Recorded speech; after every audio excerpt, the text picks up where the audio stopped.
नमस्कार, grand day से news में आप सभी का स्वागत है। मैं हूं रजनी चौहान। खबरों की ओर जाने से पहले आइए नजर डालें आज की हेडलाइंस पर। जांजगीर में शिक्षक ने की छात्र के साथ मारपीट, पुलिस से हुई शिकायत। नगरीय प्रशासन मंत्री पहुंचे जांजगीर, स्थानीय कार्यक्रम में हुए शामिल। प्रतिबंधित प्लास्टिक के खिलाफ निगम ने चलाया अभियान, 14 दुकानों से वसूले हजारों रुपए। और कुएं में गिरे बैल को निकाला गया, घंटों किया गया मशक्कत।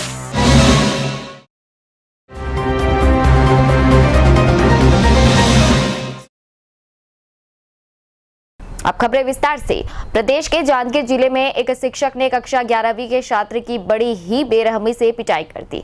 मामला ग्राम लोहारशी का है। छात्र की शिकायत पर पुलिस ने जांच शुरू कर दी है। जांजगीर जिले में गुरु शिष्य के रिश्ते को शर्मसार करने वाला मामला सामने आया है। ग्राम लोहारशी के सरस्वती शिशु मंदिर उच्चतर माध्यमिक विद्यालय में अध्ययनरत कक्षा 11वीं के एक मासूम छात्र को स्कूल के ही शिक्षक ईश्वरी प्रसाद कश्यप ने मामूली सी बात प्लास्टिक के नल को तोड़ने को लेकर बच्चे को घंटों तक जानवरों की तरह स्कूल में सबके सामने बांस के डंडे से पिटाई कर दिया, जिससे बच्चे के शरीर के कई हिस्सों में गंभीर चोटें आई है। और शिक्षक ने बच्चे को धमकी देकर घर भेजा कि अगर तुम मेरे खिलाफ किसी भी प्रकार की कार्रवाई करवाओगे तो मैं तुम्हारे कैरेक्टर सर्टिफिकेट में गलत लिख दूंगा, जिससे तुम कहीं के नहीं रहोगे। फिर भी बच्चे ने सारी बात अपने परिजनों को घर जाकर बताई। गुस्साए परिजनों ने शिवरीनारायण थाने पहुंचकर शिक्षक ईश्वरी प्रसाद कश्यप के खिलाफ रिपोर्ट लिखाई है। शिवरीनारायण टीआई ने मामले को गंभीरता से लेते हुए बच्चे को तत्काल मुलाहिजा के लिए भेजा और आरोपी शिक्षक ईश्वरी प्रसाद के खिलाफ रिपोर्ट दर्ज कर लिया है। मैं उस दिन लेट में स्कूल गया था तो मेरे को मारे हैं और मेरे उस दिन होली खेल रहे थे। होली के दूसरे दिन सब लोग तो धक्का मुक्की में नल मेरे से टूटा है, इसको मैं कबूल रहा हूँ, इसलिए मेरे को मारे। ईश्वरी प्रसाद कश्यप। वो कौन है स्कूल के? प्रधानाचार्य। आपने समझाइश दी, आपके बात नहीं सुनी क्या? नहीं सुने, मेरे को बोलने का मौका ही नहीं दिया है। बहस कर रहे हैं बोलकर मारे। हाँ, चरित्र प्रमाण पत्र में लिखेंगे बोल रहे थे, किसी भी स्कूल में एडमिशन नहीं होगा बोले, धमकी दे रहे थे। बताया जा रहा है कि शिक्षक ईश्वरी कश्यप शुरुआत से ही अड़ियल रवैये का है। इस घटना के बाद निश्चित ही उसके रवैये में सुधार आने की संभावना है। ग्रैंड डे न्यूज के लिए जांजगीर से महेंद्र कुमार के साथ भरत सिंह चौहान की रिपोर्ट। छत्तीसगढ़ के नगरीय प्रशासन मंत्री डॉक्टर शिव कुमार डहरिया एक दिवसीय प्रवास पर जांजगीर चांपा जिला पहुंचे, जहां कांग्रेसी कार्यकर्ताओं ने फूल मालाओं से उनका स्वागत किया। इसके बाद मंत्री डहरिया कलतरा विधानसभा के ग्राम अर्जुनी में राम जानकी मंदिर और जैत खाम का उद्घाटन किए। मंत्री शिव कुमार डहरिया ने ग्रामीणों की मांग पर ग्राम अर्जुनी में सतनाम सामुदायिक भवन निर्माण के लिए 10 लाख रुपए देने की घोषणा की है। पत्रकारों से चर्चा करते हुए मंत्री डहरिया ने राज्य शासन की योजनाओं का जिक्र करते हुए कहा कि हमारी छत्तीसगढ़ सरकार सर्वधर्म समभाव के रास्ते में चल रही है, सभी को लेकर चल रही है। चुनाव में सरकार ने जो वादे किए थे सभी को पूरा कर रही है। छत्तीसगढ़ सरकार सभी के विकास के लिए काम कर रही है। पूरे प्रदेश में जांजगीर चांपा जिला एक महत्वपूर्ण जिला है। पूरे प्रदेश में सबसे ज्यादा सिंचित क्षेत्र है वह जांजगीर चांपा जिला का है। यहाँ के किसानों और यहाँ के लोगों की भलाई के लिए छत्तीसगढ़ सरकार काम कर रही है। राम जानकी मंदिर का उद्घाटन था, उसमें मैं आया था और एक जैत खाम का निर्माण है, उसका उद्घाटन भी किया गया।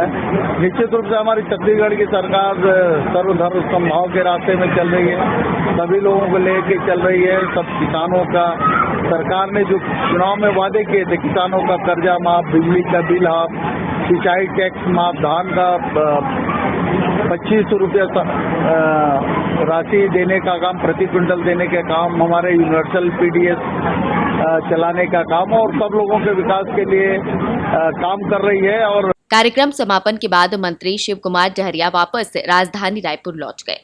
ग्रैंड डे न्यूज के लिए जांजगीर से महेंद्र कुमार के साथ भरत सिंह चौहान की रिपोर्ट। जांजगीर जिले में बलौदा ब्लॉक के ग्राम रसौटा में कोरोना काल के लगभग 2 वर्ष बाद अखंड नवधा रामायण का आयोजन 22 मार्च से शुरू हुआ है। 9 दिनों तक चलने वाले श्री अखंड नवधा रामायण के श्रवण से मानव जीवन कृतार्थ हो जाता है। इससे पूरा अंचल भक्ति में डूब गया है। जिले के अलग अलग हिस्से से लोग मानस पाठ करने, रामायण पाठ का श्रवण करने व अपने कला की प्रस्तुति के लिए पधार रहे हैं।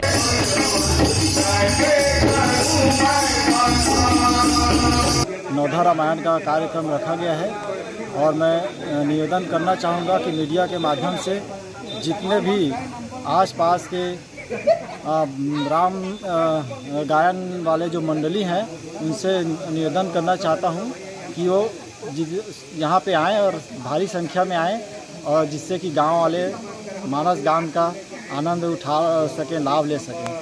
एसएसएल के केंद्रीय खेल मैदान में स्वर्गीय माता बिंदेश्वरी की स्मृति में महिलाओं के लिए फुटबॉल प्रतियोगिता का आयोजन किया जा रहा है। 44वीं सीनियर राष्ट्रीय फुटबॉल चैंपियनशिप में पूरे देश भर की फुटबॉल टीमें शिरकत कर रही हैं। खेल मैदान में रोजाना कई मैच हो रहे हैं, जिनका आनंद उठाने के लिए बड़ी संख्या में दर्शक भी पहुंच रहे हैं।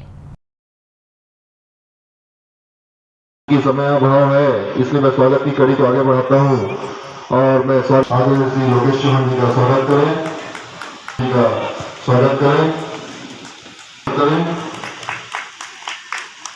यह आयोजन हम सब के लिए महत्वपूर्ण इसलिए है क्योंकि यह राष्ट्रीय आयोजन है। विभिन्न प्रांत और राज्यों की बहनें यहाँ पे आके इस प्रतिस्पर्धा में भाग ले रही हैं और हमारे कोरबा का नाम कहीं ना कहीं और राष्ट्रीय स्तर पे ऊंचा उठा है। कुल 6 मैच होने हैं, जिसमें पहला मैच तेलंगाना महाराष्ट्र का हुआ मैच, जिसमें तेलंगाना ने 1 गोल से जीता। दूसरा मैच मध्य प्रदेश और गुजरात के मध्य हुआ, जिसमें मध्य प्रदेश ने भी विजयी रही, जो सुबह यही हुए थे। और उसके बाद हमारे एक मैच एनटीपीसी ग्राउंड में जो मैच चल रहा है, उसमें मैच चल रहा है पंजाब और बंगाल का, जो खबर नहीं आई है पोजीशन। प्रतिबंधित प्लास्टिक की अवैध रूप से बिक्री करने के मामले में नगर निगम द्वारा कार्रवाई की जा रही है। निगम की टीम ने बीती रात छापामार कार्रवाई करते हुए 14 दुकानों से जुर्माने के रूप में 13,000 रुपयों की राशि वसूली की। प्रदूषण को नियंत्रित करने के उद्देश्य से शासन ने प्लास्टिक के सामानों की बिक्री पर प्रतिबंध लगा दिया है। बावजूद इसके कोरबा में प्रतिबंधित प्लास्टिक की बिक्री धड़ल्ले से की जा रही है। यही वजह है कि नगर निगम ऐसे दुकानदारों के खिलाफ कार्रवाई कर रहा है। बीती रात निगम की टीम पुराना बस स्टैंड पहुंची, जहां सभी दुकानों की जांच की गई।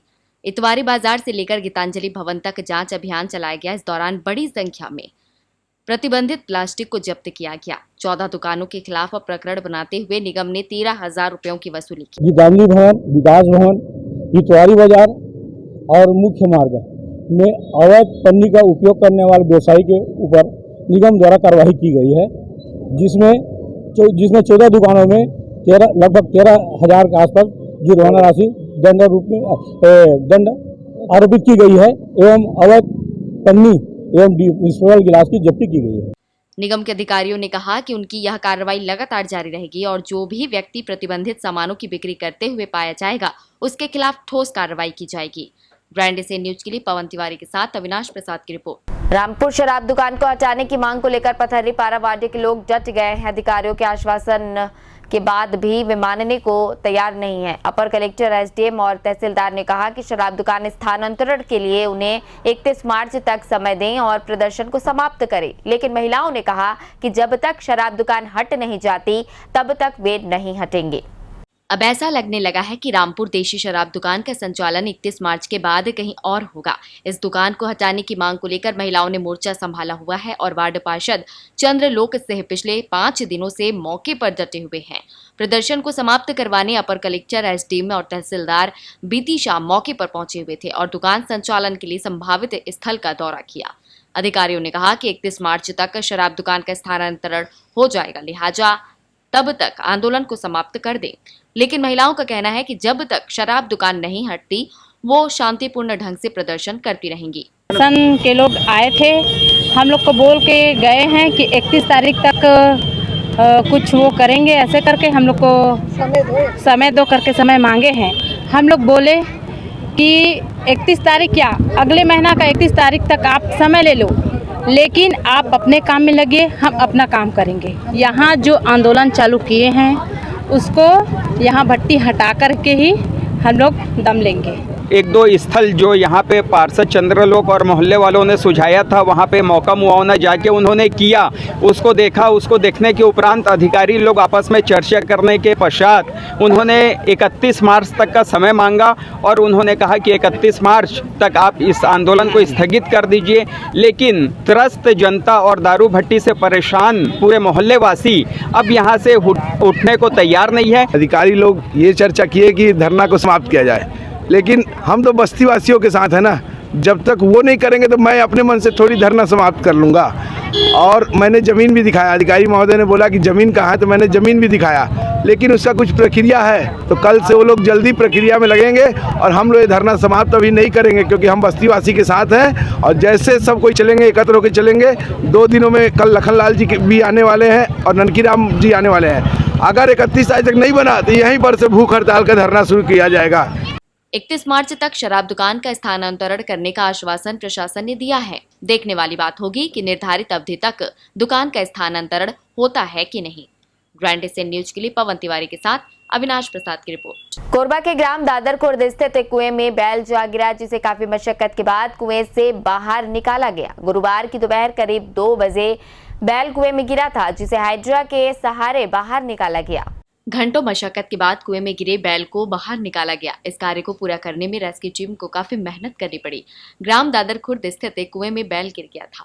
गुरुवार की दोपहर करीब 2 बजे सामने आए इस घटना के बाद ग्रामीण सक्रिय हुए और उसे बाहर निकालने की कोशिश में जुट गए। 30 फीट गहरे कुएं में गिरे बैल को निकालने के लिए हाइड्रा का सहारा लिया गया। घंटों मेहनत के बाद गाय को रस्ता से बांधकर ऊपर खींचा गया, तब जाकर उसकी जान बच सकी। 2 बजे के करीबन कुएं में गिरा, तो डॉक्टर साहब मेरे को फ़ोन किए, तो मैं आया तो देखा, तो उसके बाद फिर 112 वाले भैया भी लोग आए, सब लोग मिल कर के उसको निकालने की बहुत कोशिश करते रहे। फिर उसके बाद हाइड्रा को बुलवाए। हाँ, लगभग कितने घंटे लगे? ये निकालने में लगभग 4 घंटे। इसमें भी 2 से 3 लोग भी उतर चुके थे और करीबन उन लोग भी बहुत मेहनत किए हैं और जैसे थकते फिर ऊपर आते थे, फिर नीचे जाते थे, एक करके बारी बारी। बहुत बहुत ही कहा जाए तो बहुत ही सहयोग किए हैं सब लोग। बैल के बाहर निकलते ही लोगों में खुशी की लहर दौड़ गई। सभी ने रेस्क्यू टीम को साधुवाद दिया और उनके इस कार्य की जमकर प्रशंसा की। ग्रैंड एशियन न्यूज के लिए मनोज यादव की रिपोर्ट। गर्मी बढ़ने के साथ ही कोरबा जिले में सांप निकलने की घटनाएं बढ़ने लगी है। नगर पंचायत चूरी में अति दुर्लभ सांप स्केल्ड वाइपर के मिलने से वन विभाग में उत्साह का माहौल देखा जा रहा है। इतना ही नहीं, सर्प विशेषज्ञों ने भी माना कि यह सांप काफी दुर्लभ है और कोरबा में इसे पहली बार देखा गया है। सांप को पकड़ने के बाद उसे सुरक्षित जंगल में छोड़ दिया गया। कोरबा में स्केल्ड वाइपर नहीं मिला था, जो कि ये पत्थर वाली जगह पे, गर्म जगह पे रहते हैं और छुरी एक वैसा जगह लगभग है क्योंकि वहाँ पे पत्थर वाले एरिया बहुत है। तो जैसे ही हमें कंफर्मेशन के लिए फ़ोटो और वीडियो आया तो मैंने भी देख के कंफर्म कर दिया कि ये स्केल्ड वाइपर। फिर हमने कटघरा डीएफओ मैडम को फ़ोन किया और वहाँ पे उनको उनके दिशा निर्देश पे हमने रेस्क्यू किया और रेस्क्यू करने के बाद उन्हीं के दिशा निर्देश में उसको रिलीज भी किया गया उनके रहने वाले जगह पे। गुरुवार को बिलासपुर में अखिल भारतीय मजदूर संघ ने कोयला खदान में काम करने वाले मजदूरों के हक के लिए संघर्ष की शुरुआत कर दी है। सरकंडा के CMPF मुख्यालय के बाहर जमकर विरोध प्रदर्शन किया गया। इस बीच मजदूरों के पेंशन के अलावा अन्य आर्थिक समस्याओं को लेकर भी आवाज बुलंद की और प्रबंधन को ज्ञापन सौंपा गया। गाड़ी पटरी पर चल रही है तब तक हमें देखना है, कभी पटरी से गाड़ी नीचे उतरे तो पटरी पर चढ़ाना, इतना ही अपना काम रहता। छत्तीसगढ़ के दिवंगत भाजपा नेता दिलीप सिंहदेव के पुत्र प्रबल प्रताप सिंहदेव और प्रदेश के बड़े आदिवासी नेता नंद कुमार साय ने 600 परिवारों की हिंदू धर्म में घर वापसी कराई है। महासमुंद जिले के अंतिम छोर उड़ीसा सीमा पर स्थित कटंगपाली गांव के सोंगपुर आश्रम में घर वापसी कार्यक्रम का आयोजन किया गया, जिसमें हिंदू रीति रिवाज के हिसाब से सभी लोगों के गंगा जल से पैर धोकर प्रबल प्रताप सिंहदेव ने सभी को घर वापसी कराई। कटंगपाली गांव में 600 परिवार के 1200 लोगों की घर वापसी हुई और ये बहुत ही भव्य आयोजन था। इस राष्ट्र निर्माण कार्य में लगे सभी को मैं साधुवाद देता हूँ और ये घर वापसी कार्यक्रम निरंतर पूरे छत्तीसगढ़ में, पूरे भारतवर्ष में अनवरत चलता रहेगा। बेलगरी बस्ती बालकोनगर क्षेत्र में रहने वाली उपभोक्ता लक्ष्मी बरेठ इस बात से परेशान है कि 8,500 की बिजली बिल का भुगतान आखिर कैसे किया जाए। 1 महीने पहले उसे 245 का बिल बिजली कंपनी के द्वारा भेजा गया था और अगले महीने सैकड़ों गुना बिल भेज दिया गया। 6 बल्ब और एक पंखा का उपयोग करने वाली लक्ष्मी जानना चाहती है कि यह सब आखिर क्या है। लक्ष्मी ने अपनी समस्या बिजली कंपनी को बताई और पूछा कि क्या फिर से लालटेन युग की तरफ जाना होगा। बिजली बिल के समस्या आए हम वो महीना 260 रुपया आ रही से अवेदारी 8000 रुपया। तब पिछले महीना 260 रुपया आ रही से और ये जो है एक ही महीना का बिल है? एक ही महीना के, खाली यही महीना के है ना। हाँ।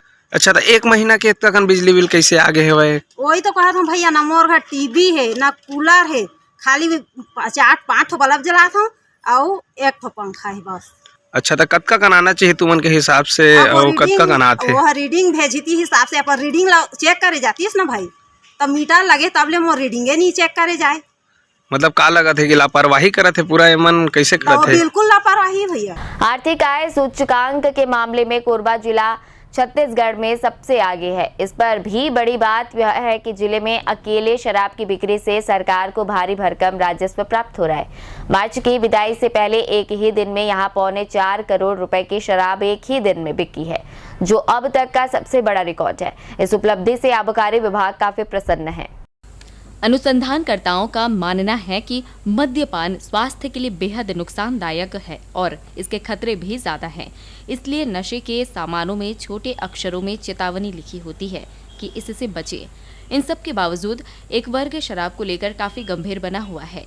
छत्तीसगढ़ के उद्योग बाहुल्य कोरबा जिले में समय के साथ साथ शराब की मांग में इजाफा हो रहा है। विभाग के आंकड़े इसे साबित कर रहे हैं।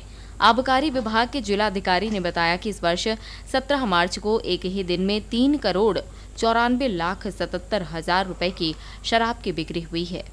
हमारे लगभग 3-3.5 गुना जो एवरेज बिक्री आती है उसके हिसाब से 3-3.5 गुना बिक्री आई है। 17 तारीख की जो बिक्री आई है हमारा जो है जिले में देशी विदेशी दोनों करके 3,96,77,920 रुपए की बिक्री आई है, देशी विदेशी दोनों मिलाकर के। जबकि 19 मार्च को लगभग 1 करोड़ रुपए की शराब जिले की सभी दुकानों के माध्यम से बेची गई है। सामान्य दिनों में हमारा आंकड़ा 75 लाख और इससे अधिक तक का है। अब 18 को तो छुट्टी थी, 19 तारीख को थोड़ी सी और बढ़ी है, मतलब कम हुई है। 19 तारीख को 93 लाख के आसपास बिक्री आई है होली के एक दिन बाद। यह बात अलग है कि छत्तीसगढ़ में शराबबंदी को लेकर कोरबा के साथ साथ विभिन्न क्षेत्रों में लगातार महिलाओं और अन्य संगठनों के द्वारा आंदोलन किए जाते रहे हैं। विधानसभा के विभिन्न सत्रों में विपक्ष ने भी इसे लेकर आवाज मजबूत की है और कांग्रेस सरकार को याद दिलाया है कि सत्ता में आने से पहले उसके द्वारा शराबबंदी का ढोल पीटा जाता रहा है। अब इस मामले को लेकर सरकार के मंत्री तर्क दे रहे हैं कि जनता से उसकी राय ली जाएगी और उसके बाद काम किया जाएगा। लोग भी जानते हैं कि वर्ष 2023 में विधानसभा के चुनाव होने हैं और उससे पहले इस प्रकार के दावों का कोई मतलब नहीं रह जाता है। ग्रैंड से न्यूज के लिए पवन तिवारी के साथ तरुण मिश्रा की रिपोर्ट। स्वास्थ्य विभाग के द्वारा एक काम के लिए बुलाए गए टेंडर में से कुछ फॉर्म प्रक्रिया में शामिल किए बिना ही रद्द कर दिए गए। इस मामले को लेकर एक आवेदनकर्ता ने सवाल उठाए हैं। दूसरी तरफ सीएमएचओ ने पूरी प्रक्रिया को नियम के अंतर्गत बताते हुए कहा कि इस मामले में आरोप की कोई जगह है ही नहीं। कोरबा के जिला अस्पताल से संबंधित एक काम के लिए पिछले दिनों अस्पताल प्रबंधन के द्वारा टेंडर कॉल किया गया था। इसका प्रकाशन विभिन्न समाचार माध्यम में कराया गया। टेंडर कमेटी ने नियमों के तहत आगे की प्रक्रिया पूरी की। इस दौरान कई फॉर्म प्रक्रिया में शामिल नहीं किए गए। इस मामले को लेकर विनय गोयल ने जिला प्रशासन से शिकायत की। उनका कहना है कि टेंडर रद्द करने की जानकारी सार्वजनिक की जानी चाहिए। सीएमओ सिविल सर्जन डिपार्टमेंट में एक टेंडर में पार्टिसिपेट किया था जिसमें मेरी निविदा खोली ही नहीं गई और बिना खोले उसको रिजेक्ट कर दिया गया। इस मामले को लेकर सीएमएचओ डॉक्टर बीबी बोटे ने बताया कि नियम के अंतर्गत अपात्र पार्टियों को टेंडर फॉर्म नहीं दिए जाने थे। रहा सवाल कुछ टेंडर फॉर्म करने का, तो यह नियम के अंतर्गत नहीं किया गया है। इसमें ना कोई लापरवाही है और ना ही मनमानी। नियम शर्तें जो समाचार पत्रों में प्रकाशित हुई थी उसके अनुसार उनका आवेदन नहीं था और यहाँ जो सिविल सर्जन के ऑफिस में जिन्होंने भी उनको फॉर्म दिया वो गलती से दिया, उनको फॉर्म मिलना ही नहीं था। नियम जो भी हुआ है वो नियमों के अनुसार हुआ है, नियम से हटके कोई काम नहीं हुआ है। स्वास्थ्य विभाग ने स्पष्ट रूप से कहा है कि आगे की प्रक्रिया स्वाभाविक रूप से पूरी की जाएगी और काम को पूरा कराया जाएगा। ग्रैंड से न्यूज के लिए मनोज यादव के साथ तरुण मिश्रा की रिपोर्ट। म्युनिसिपल कॉर्पोरेशन कोरबा ने नागरिकों को सहूलियत देने को लेकर गंभीरता दिखाई है, इसलिए अब अवकाश दिवस पर भी बकाया करों की वसूली को लेकर कार्यालय खोले जा रहे हैं। इस पहल का नतीजा यह हुआ कि 4 दिन में निगम को 38 लाख रुपए की रकम प्राप्त हुई है। स्वशासी निकायों के खर्चों का निर्धारण कुल मिलाकर जनता से प्राप्त होने वाली कर की राशि से होता है। कई प्रकार के कर का आरोपण नगरीय निकाय के द्वारा करने के साथ अपने अर्थतंत्र को मजबूत किया जाता है। नगर निगम कोरबा के आयुक्त प्रभाकर पांडे ने बताया कि मौजूद वित्त वर्ष में नगर निगम को काफी राशि करदाताओं से वसूल करना है, इसलिए अब अवकाश के दिवस में भी कार्यालय खोले जा रहे हैं और राशि प्राप्त की जा रही है। कामकाजी वर्ग को सहूलियत देने की दिशा में यह हमारा प्रयास है।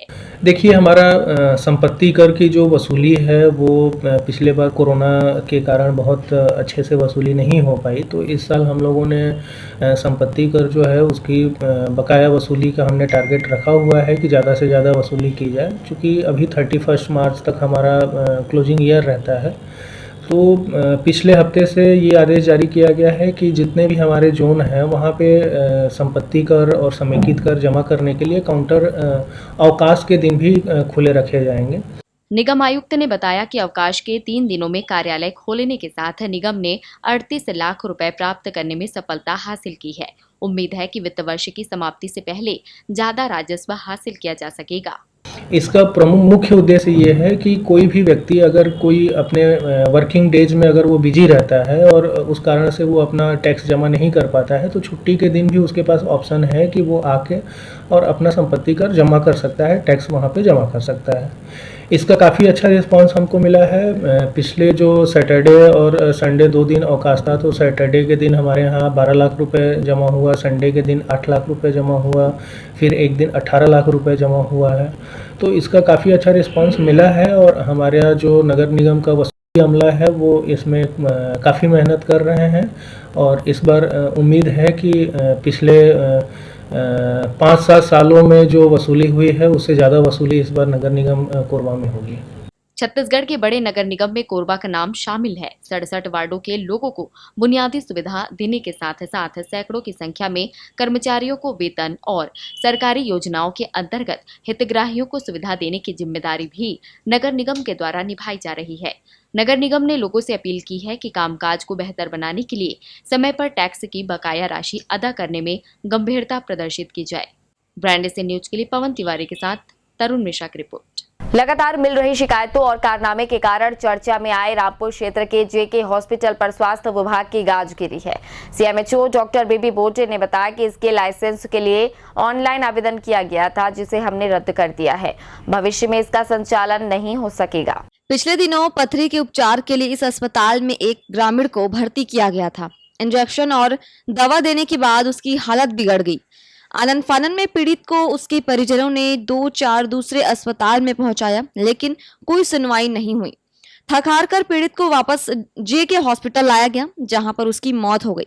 परिजनों की शिकायत पर रामपुर पुलिस ने जेके हॉस्पिटल के संचालक के खिलाफ अपराध पंजीबद्ध किया है, जो अब तक फरार है। इस मामले को लेकर स्वास्थ्य विभाग के सीएमएचओ ने बताया कि जेके हॉस्पिटल का लाइसेंस संबंधी ऑनलाइन आवेदन रद्द कर दिया गया है। नर्सिंग होम एक्ट के अंतर्गत इसके संचालन को अवैध माना गया है। भविष्य में यह काम नहीं कर सकेगा। तत्काल हम लोग ने उस पर अस्पताल पे कार्रवाई का हमने वो किया और अभी वहाँ के संचालक जो है वो फरार है, अस्पताल बंद है और उनका जो एप्लीकेशन था वो भी हम लोग ने रिजेक्ट कर दिया। इन्होंने डॉक्टर जयपाल सिंह के नाम से यहाँ पे ऑनलाइन जो है आवेदन किया था, लेकिन उस आवेदन को हम लोगों ने निरस्त कर दिया है। एक अन्य मामले को लेकर बालको नगर के भद्रापारा की रहने वाली अमृता देवी टंडन ने अपनी पुत्री कलश की मौत को लेकर प्रशासन और पुलिस के बाद स्वास्थ्य विभाग से शिकायत की है। बताया गया कि बालको चिकित्सालय के बाद इस अस्पताल में कलश का उपचार हुआ और फिर उसकी मौत हो गई। हमारा कोई नहीं बोला है, हम बालको में अस्पताल में भर्ती हुए हैं बेटा, वही डॉक्टर है भर्ती करी से हमारा। हाँ, गीता मेमोरियल के डॉक्टर है भर्ती करी से। कहाँ करी से? गीता हॉस्पिटल में। तो यहाँ लड़का आई तो 2 दिन रुक जा, कहीं भर्ती उर्ती करी तो हाँ ठीक हो गई बेटी है। और ठीक हो के बाद में तीसरा दिन कहती मैं डॉक्टर घर जा। नहीं बेटा आज रुक जा, सांझ के नहीं मैं पेपर बनाओ, कल चले जाना कहीं। अब तो तोर पेट में कुछ नहीं है कहीं से, नहीं ये पेंटिंग उंटिंग कहीं डॉक्टर भी है और छुट्टी नहीं से तो हाँ नहीं दी पेपर तो रुक जा, अम्मा का हाथ है आज भर रही, कल सुबह चल दे कहीं। और सुबह के बाद में अब लड़का रात भर में का सूजी लगाई, का खबई, का नशा दी, का जहर के सूजी दी, 3 आदमी रही मोर बेटा रही से और डॉक्टर और कंप्यूटर रही से वो तीनों झील बुला के पूछपाछ से मुख साहब कराए पूरा वो दिन खत्म हो गया, बिहान दिन खत्म हो गया मोर बेटी है। पिछले कुछ दिनों से कोरबा के निजी अस्पतालों की ग्रह दशा कुछ ठीक नहीं चल रही है, इसलिए उनके सितारे कमजोर होते जा रहे हैं। लगातार हो रही कार्रवाई से यह सब स्पष्ट हो रहा है। ग्रैंड एशिया न्यूज के लिए रामेश्वर साहू के साथ मनोज यादव की रिपोर्ट। तंबाकू से बने सामानों की बिक्री को लेकर कई प्रकार के नियम बनाए गए हैं। इसका उल्लंघन करने पर कोटपा एक्ट के अंतर्गत कार्रवाई की जाती है। कोरबा में स्वास्थ्य विभाग और पुलिस की टीम ने विभिन्न क्षेत्रों में कोटपा एक्ट को लेकर दुकानदारों को जागरूक किया और कुछ मामलों में कार्रवाई भी की। तंबाकू युक्त सामग्री से होने वाले नुकसान को लेकर हर किसी को जागरूक किया जा रहा है। लोगों को बताया जाना जरूरी है कि इसका उपयोग करने से उनके स्वास्थ्य पर क्या असर पड़ सकता है। इसलिए खास तौर पर शैक्षिक संस्थानों के आसपास ऐसे सामानों की बिक्री को प्रतिबंधित किया गया है और यह सब करते पाए जाने पर संबंधित लोगों के खिलाफ कोटपा एक्ट के अंतर्गत कार्रवाई की जा रही है। इसी कड़ी में एक टीम ने पान मसाला की दुकान में पहुंचकर जायजा लिया और समझाइश दी।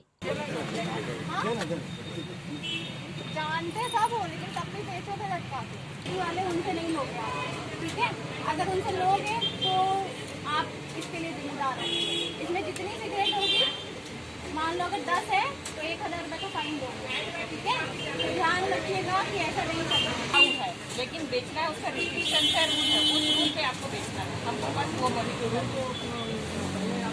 कोरबा से मुख्य चिकित्सा और स्वास्थ्य अधिकारी डॉक्टर बीबी बोर्डे ने बताया कि कोटपा एक्ट के अंतर्गत उन मामलों में कार्रवाई करने का प्रावधान है जहां शैक्षणिक संस्थान के 200 मीटर के दायरे में तंबाकू से बने सामानों की बिक्री की जाती है। कोटपा एक्ट के बारे में आपको मैं बताना चाहूँगा कि जैसे नियम है कि जो शालाएँ हैं, प्राथमिक शाला और जो मिडिल स्कूल, हाई स्कूल, उसके 200 मीटर की रेंज में कोई भी पान की दुकान या सिगरेट की बिक्री प्रतिबंधित है। तो उसी के अंतर्गत यहाँ पे हम लोग मतलब कार्रवाई करें और लोगों को जागरूक कर रहे हैं कि तंबाकू का सेवन कम से कम करें और ना करें तो ज़्यादा बेहतर है, जिससे कि स्वास्थ्य में उनको किसी प्रकार की दिक्कत ना। अलग अलग माध्यम से लोगों को लगातार जागरूक किया जाता रहा है कि तंबाकू का किसी भी तरह से उपयोग करना स्वास्थ्य के लिए नुकसानदेह है और इससे दूरी बनाना बेहद आवश्यक है। ग्रैंड एशिया न्यूज के लिए मनोज यादव की रिपोर्ट। उर्गा पुलिस थाना के अंतर्गत आने वाले गांव गाड़ापाली में समाधान शिविर लगाया गया था। यहां पर थाना प्रभारी राजेश जांगड़े ने चलित पुलिस थानों की अवधारणा के बारे में जानकारी दी। कोरबा सीएसपी योगेश साहू ने बताया कि सामान्य विवाद और शिकायत का समाधान करने के लिए इस प्रकार की कोशिश की जा रही है। पुलिस का प्रयास जनता का भरोसा जीतने का है और यह प्रक्रिया लगातार चलेगी।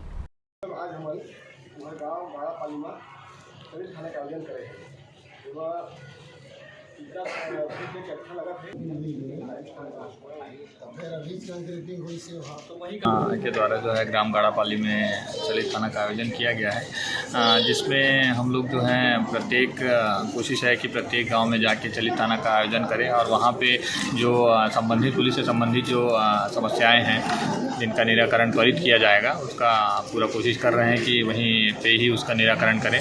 साथ ही साथ जो है साइबर जागृति और गुड टच बैड टच और जो वर्तमान में जो चिट फंड से जो रिलेटेड जो अपराध हो रहे हैं और साइबर ठगी है और टावर लगाने पे के नाम पे जो ठगी की जा रही है, उसके बारे में जो है ग्रामीणों को अवगत कराया जा रहा है। अभी तो ग्रामीण क्षेत्र में एक समस्या आ रहा है, जैसे इन लोग मोबाइल चला रहे हैं, मोबाइल में एक OTP आते हैं, इनको समझ नहीं आते हैं, जिनके कारण ये ठगी का शिकार हो जा रहे हैं। इनको जागरूक करना है। बैंक के संबंधित इनका निराकरण किया गया है और इनको सुझाव दिया गया है कि इस टाइप की जो OTP आती है तो इसको अपने को लिंकअप नहीं करना है। दूसरी बात, जो नाबालिग के लड़की रहते हैं वो भग जाते हैं, उनके बारे में भी समझाइए देगा कि अच्छे संस्कार दीजिए उनको और उनको समझाइए। गुड टच ग्रेट टच के बारे में बताया गया। उसके बाद जो चिट फंड कंपनी है उनके बारे में समझाइश दिया गया। 2 मार्च से प्रारंभ हुई छत्तीसगढ़ माध्यमिक शिक्षा मंडल की हायर सेकेंडरी बोर्ड परीक्षा 22 दिनों के बाद संपन्न हो गई। इस अवधि में विद्यार्थियों को तैयारी करने के लिए पर्याप्त अवसर दिया गया था। अंतिम प्रश्न पत्र के साथ विद्यार्थियों की चुनौतियां काफी हद तक खत्म हो गई। अब उन्हें इंतजार है परीक्षा के परिणाम का। 2 वर्ष तक ऑनलाइन पैटर्न पर परीक्षा देने के बाद हायर सेकेंडरी बोर्ड के विद्यार्थियों के लिए पुराना विकल्प दिया गया। अपने ही शैक्षणिक संस्था में विद्यार्थियों को परीक्षा देने के लिए व्यवस्था की गई। सरकारी स्कूलों में उसी संस्था के प्राचार्य केंद्र अध्यक्ष की भूमिका में थे, जबकि निजी स्कूलों के मामले में इस व्यवस्था को बदला गया। अंतिम दिवस रसायन शास्त्र, राजनीति शास्त्र, लेखा कर्म और कृषि संकाय की परीक्षा संपन्न हुई। पीडब्ल्यूडी हायर सेकेंडरी स्कूल की छात्राओं ने बताया कि प्रश्न भले ही कठिन थे, लेकिन उन्होंने हल करने में अपनी ओर से पूरी कोशिश की। क्वेश्चन तो बहुत डिफिकल्ट था, बाकी अच्छे से बन गया। क्वेश्चन थोड़ा डिफिकल्ट थे पर अच्छा गया पेपर, जो बना उसको बनाए। इसके बाद आप लोग का और कुछ पेपर बचा है या नहीं, हम लोग का हो गया। आज पेपर खत्म? हाँ, हो गया। शासकीय कन्या हायर सेकेंडरी स्कूल ट्रांसपोर्ट नगर के प्राचार्य रणधीर सिंह ने बताया कि हायर सेकेंडरी के अंतिम प्रश्न पत्र में विद्यार्थियों ने पहले की तरह उत्साह दिखाया। इस संस्था में 266 रजिस्टर्ड संख्या के विरुद्ध कुछ विद्यार्थियों ने अनुपस्थिति दर्ज कराई। 242 परीक्षार्थी थे, जिसमें से 229 परीक्षार्थी उपस्थित रहे और 13 विद्यार्थी अनुपस्थित थे। परीक्षा विधिवत अच्छे से संपन्न हुई। वहीं सरस्वती हायर सेकेंडरी विद्यालय वीआईपी रोड में पूरी परीक्षा की अवधि में अनुचित साधन का प्रयोग करने के कोई मामले नहीं बने। केंद्र अध्यक्ष रामनाथ बघेल ने बताया कि 100% उपस्थिति का रिकॉर्ड यहां पर दर्ज हुआ है। सभी परीक्षार्थी हमारे यहाँ बहुत अच्छे ढंग से, शांतिपूर्ण ढंग से परीक्षा दे रहे हैं। इस केंद्र में कुल 266 विद्यार्थी हैं, जिसमें 3 अनुपस्थित हैं और 264 उपस्थित हैं। माध्यमिक शिक्षा मंडल की व्यवस्था के अंतर्गत कोरबा जिले के सभी केंद्रों में प्राप्त उत्तर पुस्तिकाएं समन्वय संस्था के माध्यम से आगे भेजी जाएगी। एकीकृत मूल्यांकन के आधार पर अगली कार्रवाई की जाएगी और इसके पश्चात नतीजों की घोषणा शिक्षा मंडल की ओर से आगामी दिनों में की जाएगी। नतीजों से पता चलेगा कि विद्यार्थियों ने कितनी मेहनत की थी। ग्रैंड एशिया न्यूज के लिए रामेश्वर साहू की रिपोर्ट। खैरागढ़ विधानसभा उपचुनाव के लिए नामांकन समाप्ति के अंतिम दिन भारतीय जनता पार्टी ने रैली निकालकर अपने प्रत्याशी कोमल जंघेल का नामांकन दाखिल करवाया। इस दौरान भारतीय जनता पार्टी के राष्ट्रीय उपाध्यक्ष डॉक्टर रमन सिंह सहित छत्तीसगढ़ प्रदेश भाजपा के पदाधिकारी रैली में शामिल हुए। खैरागढ़ विधानसभा क्रमांक 73 के उपचुनाव के नामांकन प्रक्रिया के अंतिम दिन आज भारतीय जनता पार्टी ने रैली निकालकर अपने प्रत्याशी कोमल जंघेल का नामांकन दाखिल कराया।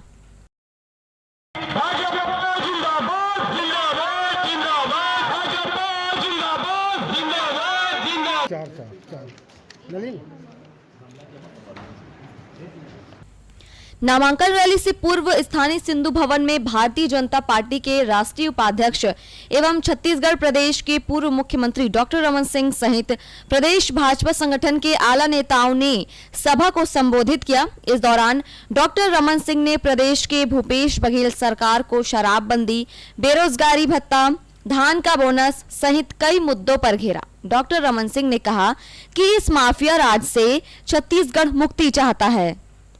महिलाओं को जिस प्रकार छला है शराबबंदी के नाम से, घर घर गांव गांव, इस बार तो होली में 16,000 करोड़ के शराब बिकने का कीर्तिमान यदि किसी के नाम है तो भूपेश बघेल के नाम है। कीर्तिमान कैसा स्थापित कर रहे हैं?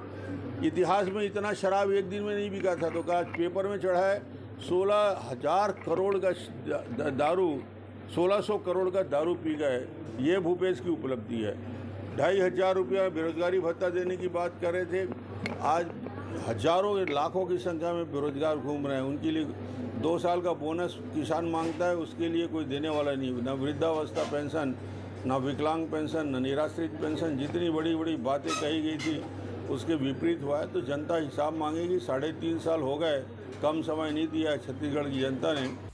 कांग्रेस विधायक छन्नी साहू के सुरक्षा त्यागने का हवाला देते हुए डॉक्टर रमन सिंह ने कहा कि रेत माफिया, शराब माफिया यहां पावरफुल हो गए हैं और विधायक ही सुरक्षित नहीं है तो आम जनता कैसे सुरक्षित रहेगी। डॉक्टर रमन सिंह ने कहा कि इन सब बातों का हिसाब किताब इस चुनाव में होगा। उपचुनाव को लेकर डॉक्टर रमन सिंह ने कहा कि आने वाले 1.5 साल के बाद प्रदेश में बड़े परिवर्तन की शुरुआत हम इस चुनाव से करने जा रहे हैं। और ये माफिया राज से छत्तीसगढ़ मुक्ति चाहता है। जब विधायक के पति को एट्रोसिटी लगा के जेल में डाल सकते हैं ये कांग्रेस के लोग, अपने ही पार्टी के लोग, तो ये इनके अंदर क्या स्थिति बनी हुई है कि रेत माफिया इतना पावरफुल हो गया, शराब माफिया इतना पावरफुल हो गया कि विधायक भी सुरक्षित नहीं है तो आम जनता कैसे सुरक्षित रहेगा। ये गुंडा तत्व जिस प्रकार हावी हुए हैं, असामाजिक तत्व हावी हुए हैं, तो उसका हिसाब किताब इस चुनाव में होगा। भाजपा प्रत्याशी कोमल जंघेल के नामांकन दाखिले में प्रदेश भाजपा संगठन के कई नेता मौजूद रहे।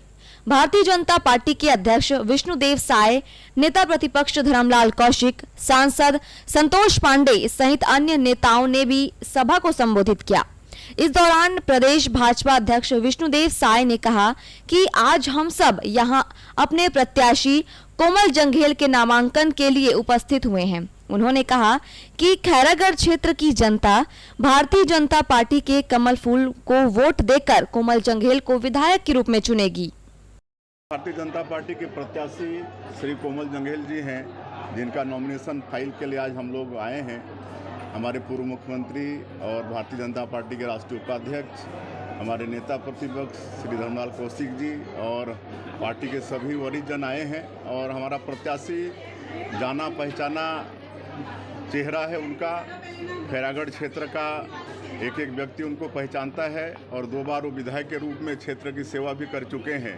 सभा के बाद भारतीय जनता पार्टी ने रैली निकाली। सिंधु भवन से कलेक्ट्रेट कार्यालय तक निकली इस रैली में डॉक्टर रमन सिंह सहित प्रदेश भाजपा के पदाधिकारी और बड़ी संख्या में कार्यकर्ता शामिल हुए। अपना नामांकन दाखिल करने पहुंची भारतीय जनता पार्टी के प्रत्याशी और 2 बार के विधायक रहे कोमल जंघेल ने कहा कि इस चुनाव में प्रदेश की भूपेश बघेल सरकार की वादा खिलाफी और कई मुद्दे को लेकर हम जनता के बीच जाएंगे। ऐसे कई मुद्दा, जैसे शराब सबसे बड़े मुद्दा वादा जो किए थे कि हम शराब बंद कर देंगे। आप देख रहे होंगे कि शराब कहाँ बंद है। शराब तो अब गली गली में बिक रहे हैं, गांव के हर चौक चौराहे पर बिक रहे हैं। ये गंगा जल लेकर के क्या यही कसम खाए थे कि हम शराब बेचेंगे? उन्होंने तो ये कहा था कि हम शराब बंद कर देंगे। इस प्रकार से उनका अनेक प्रकार के जो गलत नीति और गलत ढंग से धोखा दे करके वादा किया गया था, उस वादा को हम याद दिलाएंगे जनता के बीच में कि ये वादा करके सरकार बना लिया है लेकिन वादा को पूरा नहीं किया है। ये हमारा सबसे बड़ा मुद्दा रहेगा। भारतीय जनता पार्टी के प्रत्याशी कोमल जंघेल भारतीय जनता पार्टी की टिकट से 2 बार चुनाव जीतकर विधायक रह चुके हैं। उन्हें डॉक्टर रमन सिंह की सरकार में संसदीय सचिव का दायित्व भी सौंपा गया था। कोमल जंघेल 2 बार चुनाव में शिकस्त भी खा चुके हैं। ऐसे में वे भारतीय जनता पार्टी के टिकट पर 5वीं बार विधानसभा चुनाव लड़ने जा रहे हैं।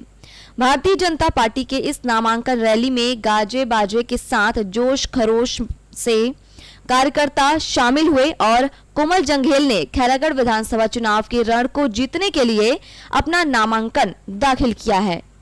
नामांकन दाखिले के दौरान भारतीय जनता पार्टी के राष्ट्रीय उपाध्यक्ष डॉक्टर रमन सिंह और प्रदेश भाजपा के अध्यक्ष विष्णुदेव साय मौजूद रहे। ग्रैंडेसिया न्यूज के लिए राजनांदगांव से हफीज खान की रिपोर्ट।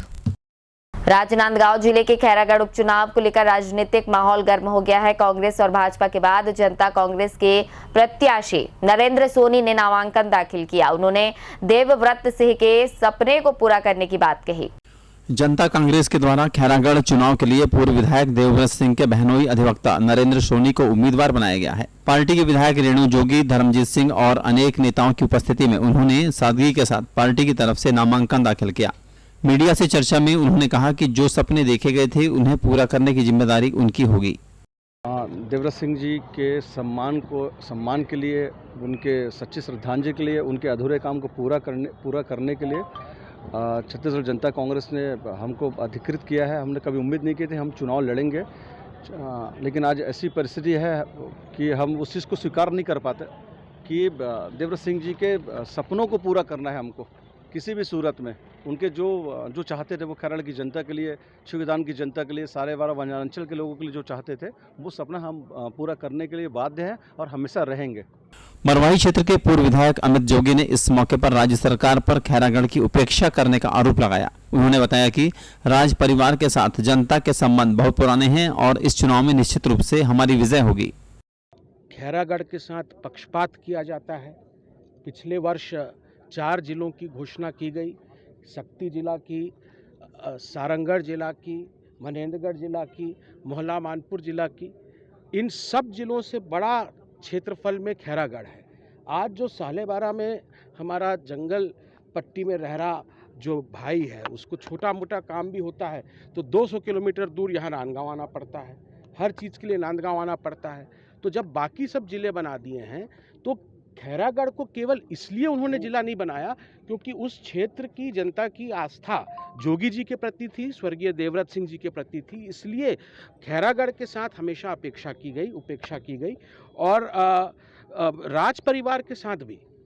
खैरागढ़ में कांग्रेस और भाजपा के प्रत्याशियों के नामांकन के दौरान काफी तामझाम देखने को मिला है, जबकि जनता कांग्रेस ने इससे दूरी बनाए रखी। जनता कांग्रेस को लगता है कि राज परिवार के सदस्य को प्रत्याशी बनाए जाने का असर निश्चित तौर पर बेहतर हो सकता है। राजनांदगांव से ग्रैंड एशियन न्यूज के लिए हफीज खान की रिपोर्ट। छत्तीसगढ़ के महासमुंद जिले में मुख्यमंत्री कन्या विवाह योजना की तारीख ऐन वक्त पर रद्द कर देने से उन लोगों की परेशानी बढ़ गई जिन्होंने विवाह की तैयारी शुरू कर दी थी। काफी धनराशि खर्च होने के कारण लोग परेशान हैं। जिला प्रशासन ने इस मामले की जांच कराने की बात कही है। सरकारी योजना से कमजोर वर्ग की कन्याओं के विवाह करने को लेकर इस बार भी काम किया जा रहा है। महासमुंद जिले में आंगनबाड़ी कार्यकर्ताओं के द्वारा घोषणा करवाई गई थी कि 24 मार्च को सामूहिक विवाह कराया जाएगा। आवेदन करने वाले लोगों ने इसके लिए अपनी ओर से तैयारियां भी शुरू कर दी थी और काफी कुछ खर्च कर दिया था। इसी बीच अतिथि उपलब्ध नहीं होने की बात करते हुए विवाह की तारीख बढ़ा दी गई। यह जानकारी मिलने पर लोग नाराज हो गए और उन्होंने इसे लेकर प्रशासन को कोसा। कैंसिल हो गए साहब, तब मैं आपको सामने वाला बोल नहीं सका, वो पूरा मतलब बाराती के साथ मतलब गाड़ी घोड़ा सब कर चुके हैं। 24 तारीख गुरुवार के मन बोले रही कि मैं मतलब नियम के तहत मतलब 10 जन के है, लेकिन उन्होंने कहा कि 50-60 आदमी हम मनावा था, नहीं से बोले हैं बराबर घर में आप कहीं व्यवस्था नहीं बना साहब। तो वो कर लिया, पंडाल भी लगी, खाना खर्चे लगी, नाश्ता पानी, कुर्सी, लाइट वाइट, ये सब चीज खर्चे करे लगी। शादी करबो के मैडम नहीं से और गरीब मनखे सब जन उभरई से शादी हो जाही, ये सरकार तरफ से की अब ये शादी कैंसल कर दी सुहाग ला। तब गरीब मनखे बराती काली आए बढ़े तो काला समझ हमन बारात ला काय दिक्कत जाही, घर में कुछ नहीं है, हमन उहे के भरोसा हम तेल हल्दी चढ़ा हन तो यहाँ काला बराती ला हमन खवाबो, हमन तो कहीं जोखा नहीं करे हन। मोर लड़की की शादी हुआ रही थे, आज तेल माइन सब एक साथ करना रही थे। अब मैडम आंगनबाड़ी मैडम वाले आई थे और रोक दी 4 बजे के समय, अब मोले एकदम दुखधम डाल दे हैं। मैं क्या करूं, कैसे करूं, मुझे समझ नहीं आते। महासमुंद जिले के कलेक्टर नीलेश क्षीरसागर ने बताया कि मुख्यमंत्री कन्या विवाह योजना के अंतर्गत कार्यक्रम होना था, लेकिन अंतिम रूप से तारीख फाइनल नहीं हुई थी। अप्रैल के प्रथम सप्ताह में इस कार्यक्रम को किया जाना संभावित है। इस मामले में गड़बड़ी कहां से हुई, इसकी जांच कराएंगे। इस तरह से जो लोग थे या जो परिवार थे उन्होंने पूरा तैयारी किया था, तो हम उसका भी एक जांच कर लेंगे। इस तरह से अगर विभाग द्वारा या नीचे स्तर पे कोई तारीख बता के अगर उनसे पूरा तैयारी करवा दी थी तो वो थोड़ी गलत स्थिति बन रही है, तो इसका जांच करके जो भी दोषी अगर पाए जाते तो कार्रवाई करेंगे। देखना होगा कि जिला प्रशासन लोगों के साथ खिलवाड़ करने वाले अधिकारियों और कर्मचारियों के खिलाफ क्या कुछ कार्रवाई करता है। ग्रैंड एशियन न्यूज के लिए महासमुंद से रवि विधानी की रिपोर्ट। खबरों का सिलसिला लगातार जारी रहेगा, आप देखते रहिए ग्रैंड एशियन न्यूज। नमस्कार।